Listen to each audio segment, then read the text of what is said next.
My name is Jen, and I am part of the Seed movement. And I've known Lannette for coming up on 4 years, and she gave me the tools to meditate at that time. And I've been doing using these tools for about 4 years. It'll be 4 years in the summer, and I've come a long way. But there's always a lot more to accomplish in terms of, moving the ego out of the way every single day.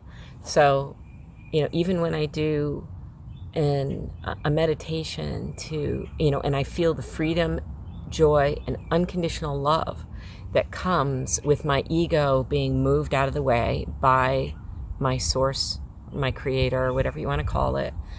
Although I enjoy that every time I do a meditation and I ask for help to have my ego removed or moved out of the way, and I feel great because we live in the world that we do, because we're human, because I'm human, I need to do that meditation frequently.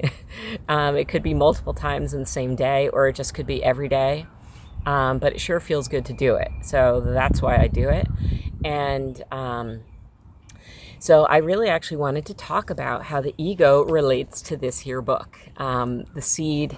This is called The Seed Movement. And Lannette, I'm going to say published it. I don't know if that's the right word.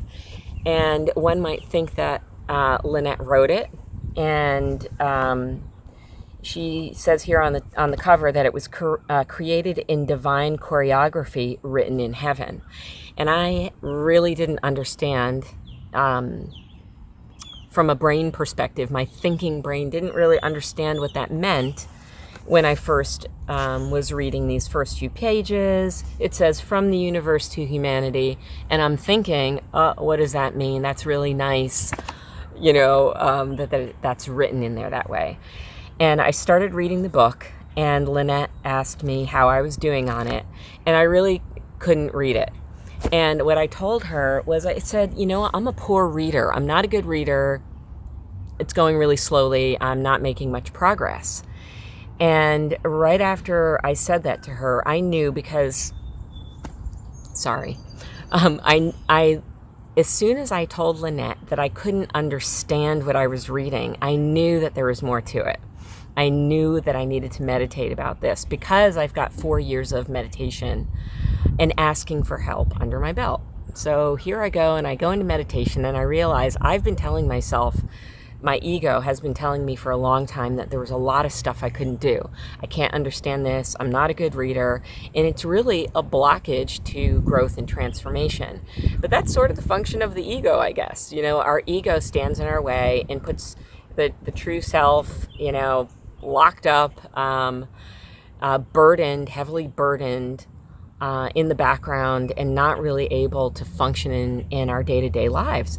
So I realized right then and there, just by saying I can't do this, that there's something big behind this, and it is my ego.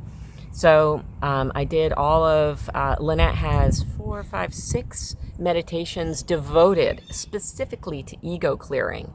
Now, ego clearing is part of most of her meditations, but if you want to get really into, go straight to the problem, you can access her library, and there are 6 meditations right there that'll help clear the situation, clear the ego. So I go back to reading, and I'm still fumbling around, it is written differently. I didn't understand who was talking. Was it heaven? Was it Mother Earth? Was it Lannette? Who are these children?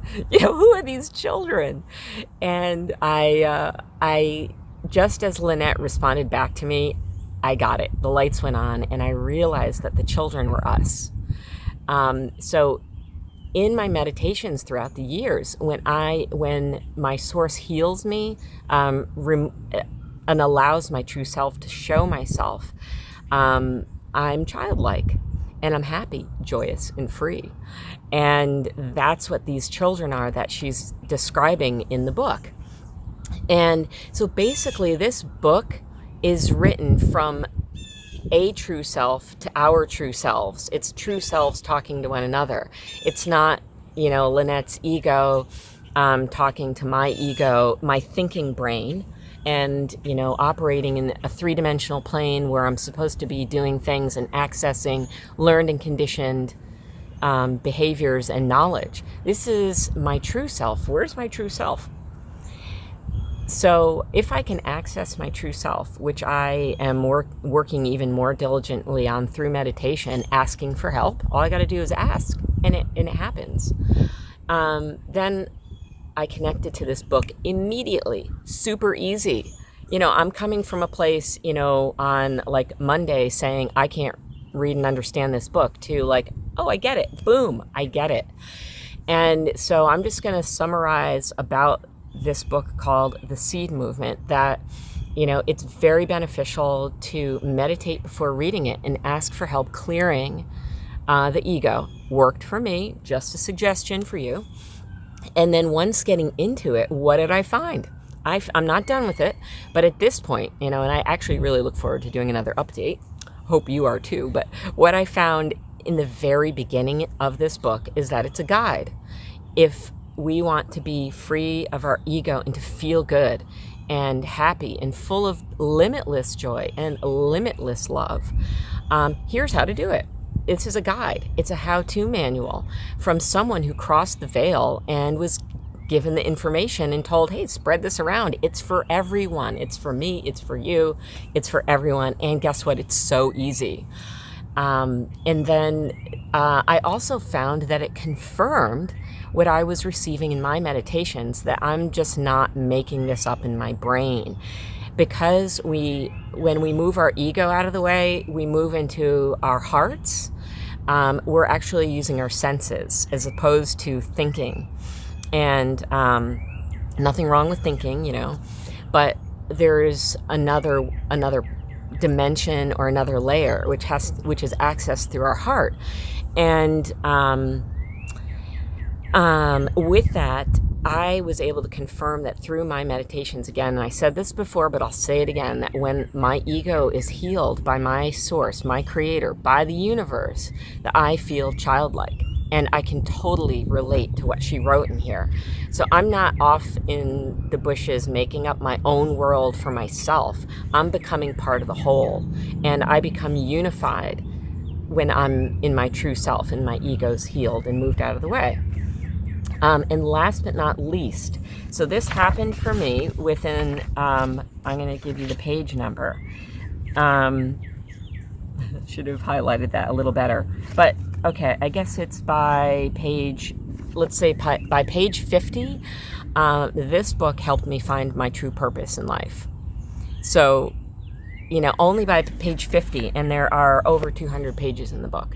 So here's another motivation to reading this book is, maybe you too can find your purpose beyond the third dimension. We got to do this and do that to put a roof over our heads and feed ourselves in some way, shape, or form. But at another level, this more spiritual level, and a level that is motivated by unconditional love, there's another purpose. And what is that? And so far by page 50, I have already found that and have started taking action based on that purpose. So thank you for listening, and I look forward to sharing what else I learn in the upcoming pages.